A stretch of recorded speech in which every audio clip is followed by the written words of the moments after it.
Hello there and welcome to my brand new military channel. There has been a lot of news lately about arms deliveries from Germany to Ukraine because of the war. A controversial topic of conversation was the Gepard. Gepard is German for cheetah, by the way. And I would like to tell you a little more about that thing today. The anti-aircraft gun tank Gepard is a highly mobile, all-weather combat-capable anti-aircraft tank made in Germany.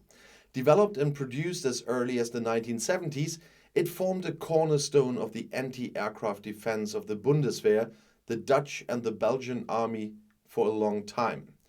With its original uses being phased out in the 1990s and early 2000s, it is now only used by other armies. The anti-aircraft gun tank Gepard was one of the two pillars of the German army's anti-aircraft force until it was dissolved and the Gepard was withdrawn from use in 2010. With its two 35mm machine cannons, it was intended to protect combat troops from low-flying aircraft and helicopters and to engage ground targets. According to the manufacturer, the Gepard has some quite interesting specifications. The weight is 47.5 tons. The target tracking radar KU band is 15 kilometers. The search radar S band is 15 kilometers. The combat distance is up to 6,000 meters. The armament is 2 times 35mm autocannons.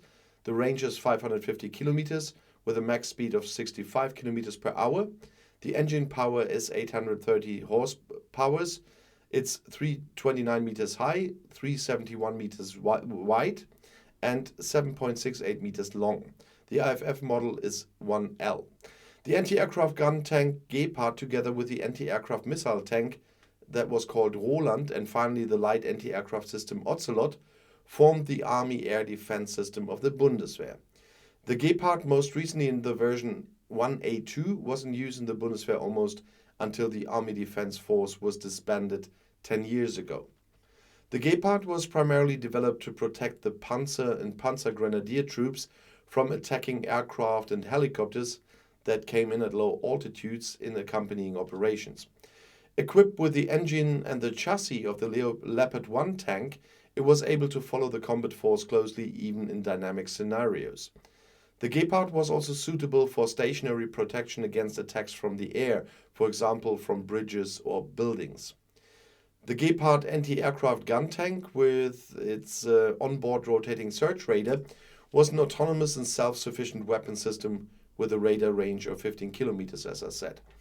Its tracking radar made it suitable for all-weather combat. Because if the gunner's visibility was poor, he could use the radar-controlled target acquisition. Combating ground targets, on the other hand, could only be done visually and manually. With the decision to disband the Army Air Defense Force, the Roland was taken out of use in 2005, followed by the Gepard in 2010. The main weapon system of the Army Anti-Aircraft Force was most recently the Ocelot light anti-aircraft system on the Wiesel II weapon carrier, which was transferred to the Luftwaffe, the Air Force, in 2012. According to the manufacturer, the Gepard has the following abilities. Its all-weather capability day and night, with a friend or foe detection in the NATO standard, with an accurate laser range finder, with a digital fire control computer, and on the, as I said, Leopard 1 chassis enables the high mobility even in difficult terrain. It's weighing up to 2.25 meters. It has an NBC protection system and an automatic fire extinguishing system. On the fringes of the meeting of the 43 states of the so-called Ukraine Defense Consultative Group, it became known that the federal government will enable the delivery of anti-aircraft tanks to Ukraine. The Federal Minister of Defense, Christine Lambrecht, confirmed this in Ramstein at their meeting. The Gepard tanks come from industrial stocks. The federal government approved the export of this heavy equipment to Ukraine the day before the security conference to strengthen Ukraine in Ramstein. That's in Rhineland-Palatinate, by the way, in Germany.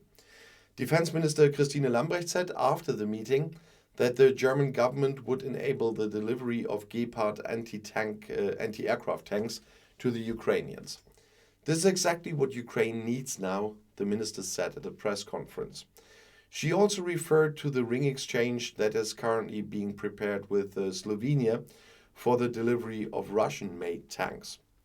At the same time, Lambrecht emphasized the close coordination with the Allies and not just on this delivery of arms.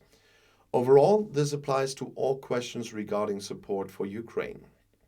With those anti-aircraft tanks, Germany is the first to deliver used tanks without a ring exchange via European countries in the East, and which initially provide their own Soviet-made material and later receive modern systems.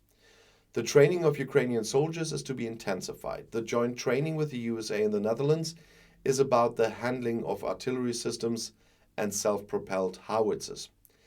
US Secretary of Defense Lloyd James Austin invited defense ministers and military chiefs of staff from NATO and other supporter states to the Officers Club at the American Air Force Base in Ramstein for this Ukraine Defense Consultative Group meeting on April 26th. These included Japan and Israel. However, one important question remained open for a long time: the ammunition supply. Because the federal government has now found a Norwegian producer for this. The ammunition supply was a bottleneck for the Gepard, as it was reported there were only about 60,000 rounds of the special 35mm projectiles left. The tank is actually obsolete. Only a few countries such as Romania, Jordan, Brazil and Qatar rely on the Gepard. When it was produced and delivered, the Beetle was still rolling off the assembly line at Volkswagen in Wolfsburg, so that's a long time ago. That's almost half a century. The Gepard tank was phased out in the Bundeswehr 12 years ago. And you can see it in the Tank Museum in Münster, not in Münster, where I live, but in Münster, for a long time, and soon, of course, on the battlefield of Ukraine. The anti-aircraft gun tank is primarily a weapon against low-flying aircraft, drones, helicopters, fighter jets. For the fight for the Donbass, the Gepard is probably too late. The first of 50 tanks bought back by the manufacturer Krauss-Maffei-Wegmann are to be delivered this month. That's what Defense Minister Christine Lambrecht assured. They have been promised since the end of April. But the time delay is explainable according to the government. The tanks had to be repaired and the right ammunition had to be organized in the first place. In addition, the training lasts almost 300 hours. It is helpful that the Ukrainian soldiers have experience with anti-aircraft tanks, with the Soviet-made Tunguska anti-aircraft tanks, for example. It is obvious that maintenance and the supply of ammunition and spare parts from Russia are now a problem for them. The Gepard is best suited for such situations as in eastern Ukraine, artillery battles and tank battles. The tank protects its own formations by firing at the enemy's reconnaissance drones. That's just one example. And what immediately catches the eye on the Gepard is the radar and the tower in general. Quite large and surprisingly agile. Guns, radar and laser rangefinders are housed there. The chassis is all-terrain based on that of the Leopard 1, as I said. The Gepard is intended for a crew of 3, a driver, a gunner and a commander. The projectiles do not track the target independently, which has advantages and disadvantages. The advantage is that the projectiles cannot be electronically jammed. The Gepard's twin cannons can engage targets up to 4 miles away and load 640 rounds of ammunition. That's tighter than it sounds. For each target, the Gepard needs many shots, 15, 20 or more. To date, Russia has not been able to gain air supremacy in the Ukraine war at all.